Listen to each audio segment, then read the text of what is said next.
there, my friends. Welcome to the Glow Up Method, where we talk all things personal growth, empowerment, improving ourselves, all in this pursuit to live this life of our dreams. And my name is Natasha. I will be your host today, and I'm so excited to be here with you.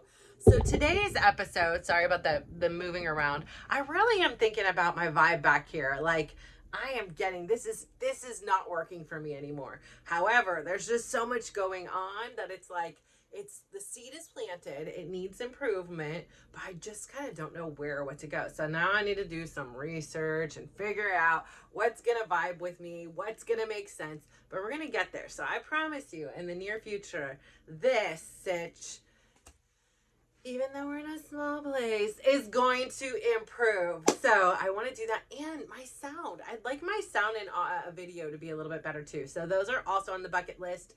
Very exciting to hear that they're coming soon, which they're not really coming soon to you because it's like 8 months away. But anyways, it will come. It is a work in process, which is, again, a great reminder for those of you out there who are delaying starting. I didn't delay filming, right? Like I did for a long time. But then once I started filming, I still had delays. I wasn't immediately putting the content out there, which was great in one way because I have a stockpile of content. However, there wasn't that kind of review process where you can make the adjustments, and I can make the adjustments now. However, they're not going to take place for 8 months unless I want to scrap some episodes. And maybe I do, like maybe I'm like, this one I'm like, I just am not feeling, whatever reasons. I mean, it's a possibility. But then again, this is also part of what, is my vision. I want this to be authentic. I want to be different because I want to post daily long form content. I want to be raw and honest and be here without the makeup on and without the hair done and without the editing, without the filters, without the Photoshop. And I know, like, right? Like, we are so accustomed to seeing this really pretty, perfect, thing. If I look at other people's content and I'm like, wow, it looks so polished and it looks so professional, it looks so nice, and then I'll kind of go look at mine and I'm like, especially the beginning videos, like my head's ending about here, there's about yay much of just purple wall above my head, and so it really, you have this kind of form of comparison. However, the comparison I'm doing now is a lot different than the comparison I used to do. The comparison before was to say I wasn't good enough, whereas the comparison now is like, I can be better. I can be better. Like the way I can show up, the way I can portray myself can be better. Much like with my weight loss, much with my physical thing is I knew that I could be better. I knew what was looking back at the mirror was fine, but it wasn't a full representation of who I was on the inside. And until I got to that place where it's like, yes, we are in alignment. What is reflecting on the outside is what's going on the inside. The fact that I'm smiling, the fact that I'm shining and glowing and twinkling in my eyes, that is what is most important to me. Yeah, the curves are fun, right? Like those revealing itself is great. It's a great cherry on top. But honestly, I would trade all of the physical accomplishments if I had to choose between the physical and the interior, and keep the interior ones, because those are the ones that have had the profound changes on me. Those are the ones that allow me to sleep throughout the night and not be anxious and overstressed and screaming at people and all those things. And I'm not saying I never have trouble sleeping or I never yell or like I'm not over here a complete angel. No, I am a work in process. I am a woman in process and not perfection here. So one of the other things I really wanted to come on here and celebrate, since I do share so much of my personal journey and my personal struggles and triumphs, today was a triumph day, like a big capital T. So this one goes back to the power of patience, right? I admittedly am not the most patient person. Now, again, I can be patient for the long haul. Like I can record and be patient and know that the time will reveal itself when I feel the most comfortable, when I feel the most confident. And if I try to rush something, it's not going to work for me. I'm going to freak out and it's just not going to work. I'm going to feel anxious. And coming to this, you know, again, it happened like a week or two before my birthday. I think it was about 2 weeks. You know, coming to this realization that my birthday was on a Monday, that 9/9 was like the perfect day to launch, that I could share a birthday with the Glow Up Method, like that, like for so many reasons, it was this rebirth of who I was, and it, you know, into the person I wanted to be. I'm being born into that person, not, you know, born into this life that I had been before where it was just about everybody else. And so today's thought process was really about how patience is power. Because 25 weeks ago, my son was injured. And he had a major, major, major traumatic injury, right? You guys were alongside here for this. It was scary. There were, you know, and again, there are places that now with the knowledge I have, and at that time I had a lot of knowledge, but even now with the knowledge I had, there's some things I would have done differently. I don't regret them. I can't go back in that time, but I would have maybe perhaps listened to my intuition. I would have just done things a little bit different. Nonetheless, none of that happened. Great learning lessons, right? But 25 weeks. And 25 weeks for like a 15-year-old, I'm sure feels a lot even more longer, who's the person who's directly impacted, than somebody over here, right? Like me, like in my lifespan, 25 weeks is like, I've lived this long, but he's only lived this long. 25 weeks is a huge chunk of his life. And so to have his patience, to have his tenacity, to have his continual involvement in the game and the ways in which he can show up, assistant coaching, team captain, physical therapist, team IT guy. He was, I think, at every single game but one or two. And I think the very first game he missed was, he was just so fresh out of surgery. There was just no way. He was just way too much pain. But we went all the way out to the next weekend one. And really, he always showed up for that team. Always in the chats, always supporting them. Everything he possibly could do to remain a part of that team. And he worked really hard at home on his physical therapy. He worked really hard from, you know, he lost almost 20 pounds of muscle. He had to regain that back. He had to rehab and work hard on his muscle strength and getting that back up.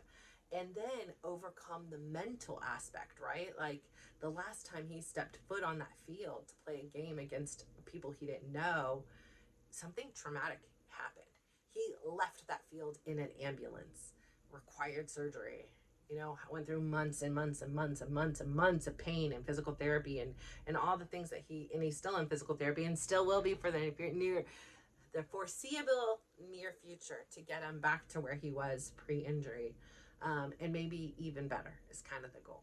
But to have the determination and the gumption to just sit with that and accept it and not try to rush the process made today so much more beautiful. Because yes, he was cleared a few months ago by his surgeon because biologically the bone part had healed. However, all the muscle around it had atrophied so much from not being able to bear weight on the leg, and then having it take a little bit longer because it was such a significant gap when it was broken, that it needed more time. And so to honor his body's healing process, which took a little bit longer, we really had to keep him off his feet for even longer, which led to more atrophy.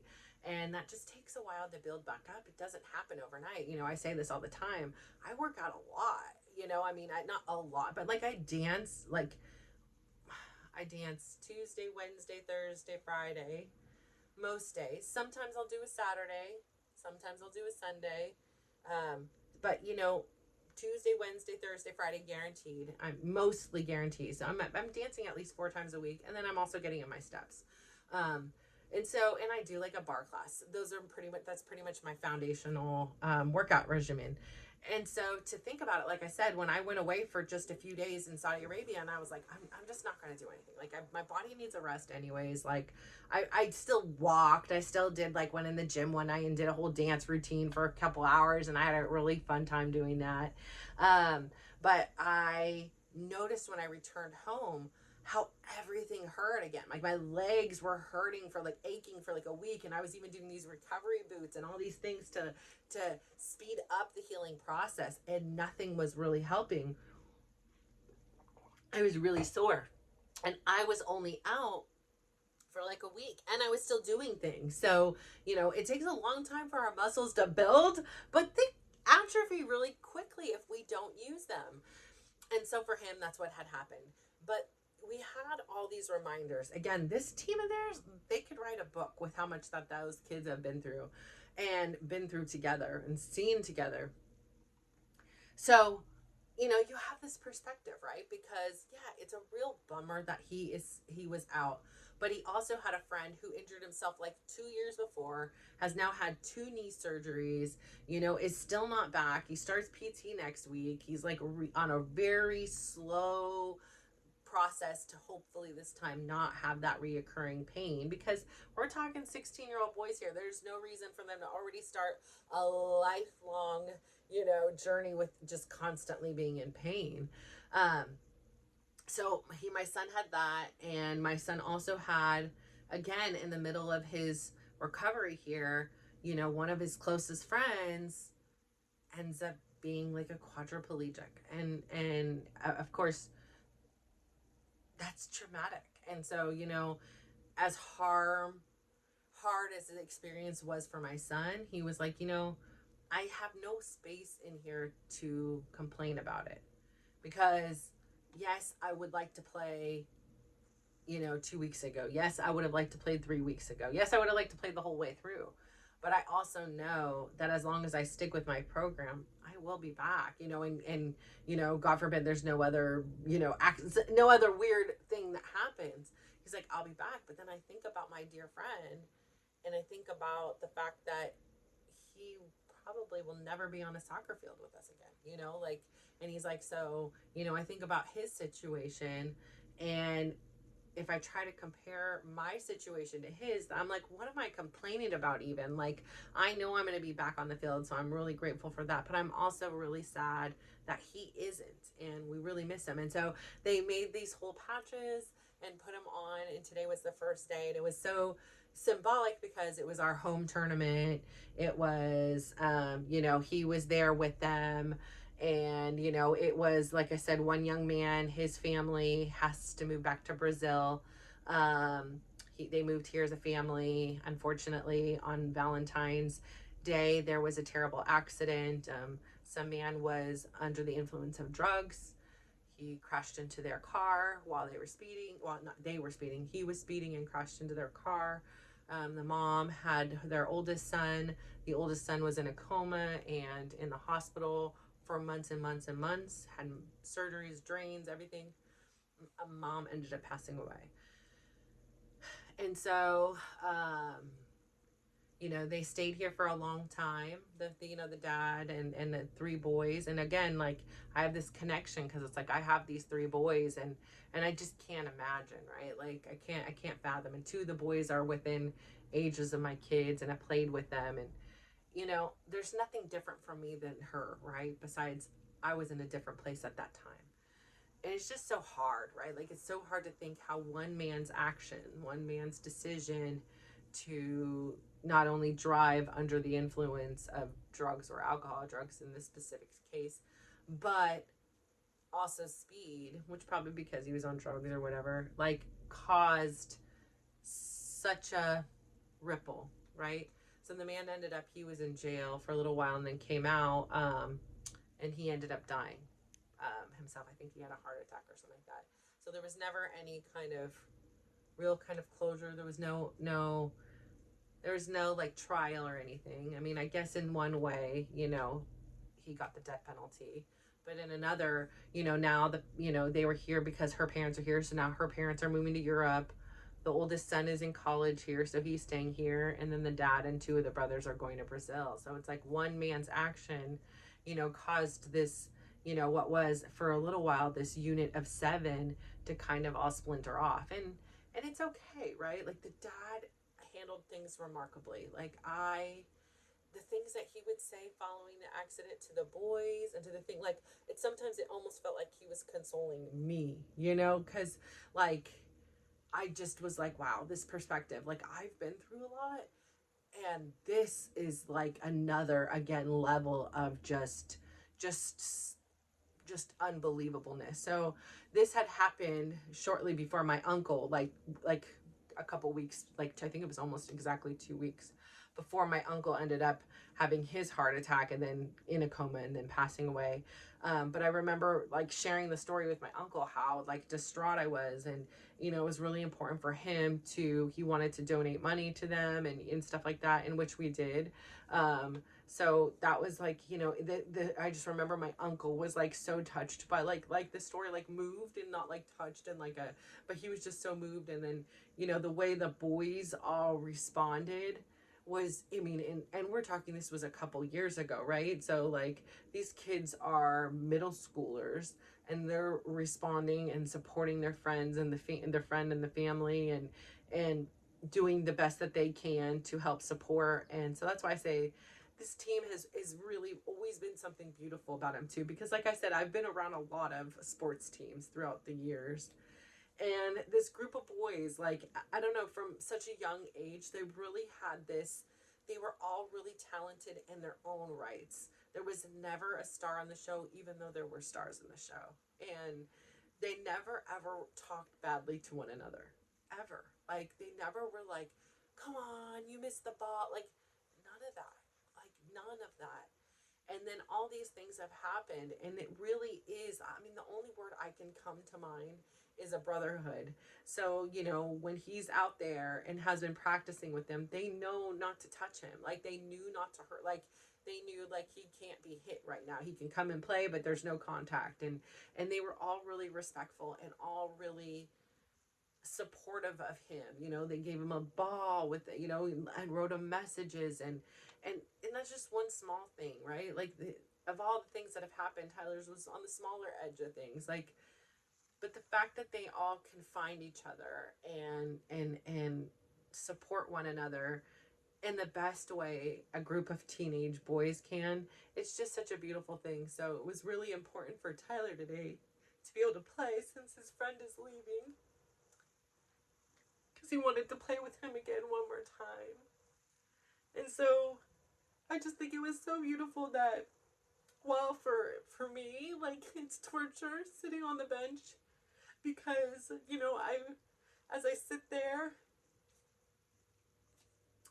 I cannot forget the, I think they were counting like Dylan's been to, I think it was like 96. I don't remember. They were showing me the number, physical therapy appointments. That's 96 hours in physical therapy that I've been with him as well. I think maybe one or two I was out of town or not well or something and I couldn't go. There, you know, maybe less than 5. And then Tyler was about 60 something or 50 something. I don't know. He was like half that. And so, you know, like it's so hard, like as a mom, to sit there on the bench and support, because like you have these fears, right? Like I've seen kids break ankles on there, like my kids.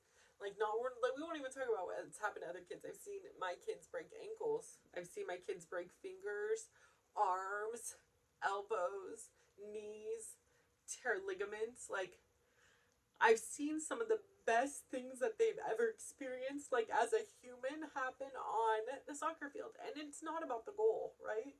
It's about that time where you see them pulling out that like inner person. Like this is their one, you know, opportunity to help their team. Like I've seen them, you know, reach out their hand after they've knocked a player down. I've seen them, you know, like supports an opposing player who, you know, was hurt and take a knee for them. I've seen, I've just seen really beautiful things that go beyond the soccer on the soccer field. But I've also seen firsthand some really gruesome things, right? And luckily, none of my kids' injuries were necessarily like because somebody else did some harmful contact. Most of them have been just unlucky, right? A wrong planting, a weird fall. And, to show like how much, again, like I say about passion, when I sit in this chair or when I walk into my dance class, even when my sciatica is so bad that I can't feel my right leg, but I'm there and I'm like, I'm just going to do what I can do. It may not look like how I always do, and people are going to be, questioning me, which they do, like, are you okay? Is everything wrong? Like, like, because they care, like, but I get it. I get it now, because it's like, it doesn't matter how tired I am or how uncertain I am or whatever. But when I sit down in this seat, I feel empowered. I'm right exactly where I'm meant to be. Same goes with the dance class. I may decide, do I go or do I not go? Like, I don't feel well, it hurts, like, or whatever. And if I decide to go and I go, I never regret it. I'm never like I shouldn't have gone. Because even if I'm not able to do what I'm usually able to do, but just being there and doing something and feeling the energy of everybody, it's exactly where I'm supposed to be. And so I get that for my son, but as a parent, it's a little bit of torture, to watch and have, like, that sense of like, uh-oh, what's gonna happen, is anything gonna happen? And it wasn't that way. I mean, I really, today, like, the minute he started playing, just like had tears in my eyes, and I was just so proud of him and how far he's come, and the determination. And the physical is one aspect of it, but there's a whole nother mental aspect, right? Like, I can imagine that if somebody's coming at me, or you get in a scenario similar to the scenario, like, there's part of your body that, like, is still holding on to that trauma. I mean, it was a big trauma for him. And even me, like, the whole team, like, the coach and everything. So again, I'm reminded here that I really wanted to share just how crucial patience is to a journey. I know we want to hurry things. I know we want to rush things. Believe me, even though I'm fearful at times sitting on the bench, and my stomach feels a little nervous, and if anybody goes near him, I kind of cringe and I get scared, right? I try not to let my fears emanate to him, and I try to remind myself of all the things I've practiced lately. The mindfulness, to just breathe and learn how to kind of settle, and to, look around and be like, look at the grass, like, look at the way the green grass is glistening in the sun. Look at the coloring of the net, like, focusing on what I can see, listen to the sounds of the kids, calling for balls, and the whistles of the referees, and the parents cheering, and the families chatting, like, to really settle myself down in the moment and be like, yes, like we talked about the other day, it's so easy for our brains to remember that one negative moment, right? Like, it's there. The injury. I see it right now in my head. It's right there. I could see him on the field. I know it's right there. But guess what? There was a whole game that went on before that 89th of the 90th minute happened. There was a whole game. And you know what started that game off? He was scoring a goal. He scored a goal. And so why should that whole game be defined by this 1 minute, this one moment, when there were so many minutes that were uneventful, or were eventful in a positive way? So it really helps to remind me, everything I'm practicing here, everything I'm sharing here, is that yes, it's natural to feel scared and worried, and especially when you've gone through as much as my kids, and I've been the supporter for that, right? So here I am with my cape on again, Mama Bear's ready to rock and roll. But on the same turn, I cannot be defined by that. Like, I don't want to spend the next 2 years of him playing this passion that he's worked really hard to get back to, feeling on edge on the bench, or feeling nervous or worried. So I really just want to have the faith and believe that things are going to be okay. Because most minutes of most games, they are. He walks off fine. He has a good time. It is, everything's fine. So the fact that he got clearance from his surgeon, but decided to continue with the program and really make sure he was ready. Now, we all wanted him to get back, because I wanted him to get back because he was happy. That's what he loved doing, and that was what our routine was. And I already had been through this loss with my oldest son that I was still experiencing with him. Not my oldest, but my oldest, that's youngest of the, my other kid, the middle kid in there. And so of course there's this part you want to hurry up and get back to normalcy, right? And especially in our day and age, we just, we're scrolling through, like everything is so quick and easy and accessible. But there is so much power in the patience. There is so much growth that happens. The awareness, the listening to your body. He had to be honest a few times and say, my knees flared up. It's not, I can't do this anymore. And he knew when he would speak up, the consequence would be, we're going to need to slow it back. We're going to need to rail it back. And if we rail it back, that means, guess what? We're delaying your return time. However, by being honest with himself, and him being honest with me and his physical therapist and his team that's supporting him, we were able to take a small pause, instead of causing more damage that would have elongated it. So I just have to say, I'm so proud of the emotional maturity that is displayed. Because sometimes there's times when I just want to push through, and I'm like, I'm fine. It's okay. Like, we're just going to ignore this happening over here. Like, nobody look at me. It's off. Something is really wrong. We're just going to pretend like it's not there. And then I push through, right? Like, I mean, you've been sitting here, so, hearing me for the last few weeks talking about how I'm pretty flared up right now, and I'm really not listening to my body, and I feel like I could beat myself up, and then I'm like, oh, but I went and did the hydro machine, so it's okay. Like, it's okay. I gave myself 10 minutes of a massage at the gym, so we're all good for that, hour. I just beat on myself, so I'm really trying to come into this balanced place where I can listen to my body, but I can still also do the things I want to do. So we can work together, right? And take it easy. And if that means one less little like hip whatever action thing, or the jumps to the side and really listening, wait, what is irritating it? If I kick this way, no problem. But if I kick and to stop doing it. I'm not trying to impress anybody. I am not going after a mirror ball at this moment. One day, maybe, call me. Dancing with the Stars, like I will go. Like, I am there.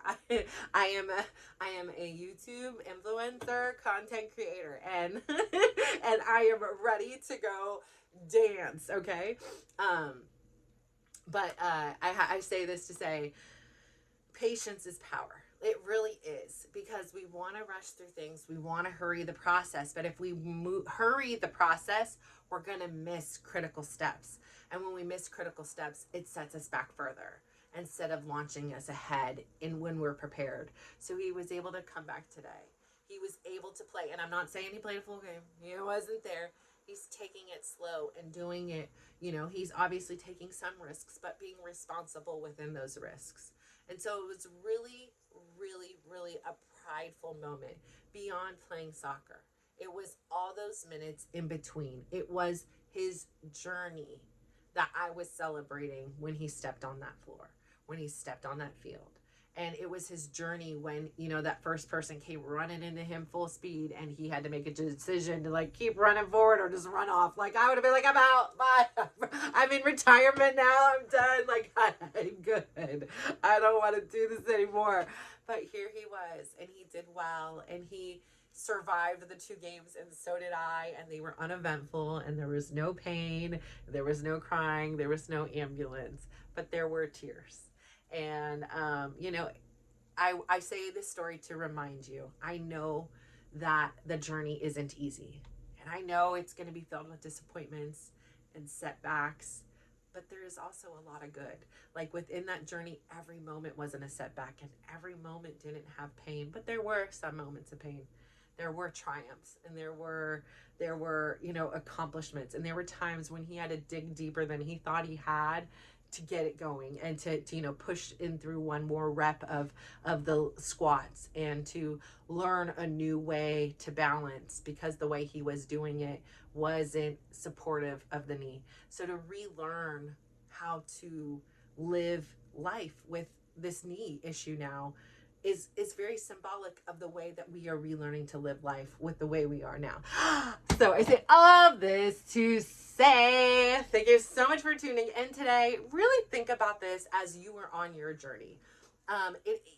If you have to listen to it again to get it, you'll get it. It's really about the journey, and it's about those moments. And I know those negative ones, they're so freaking shiny and they're so easy to hold on to and give so much value. But when you do that, you diminish the value of all those normal moments, and even better, the better moments, right? So really try, when you're starting to think about the negative ones, think about what can we learn from those, and also give some credit to all the good that's going on in your life. Okay, so please go out there today, give somebody a big smile, give them a compliment,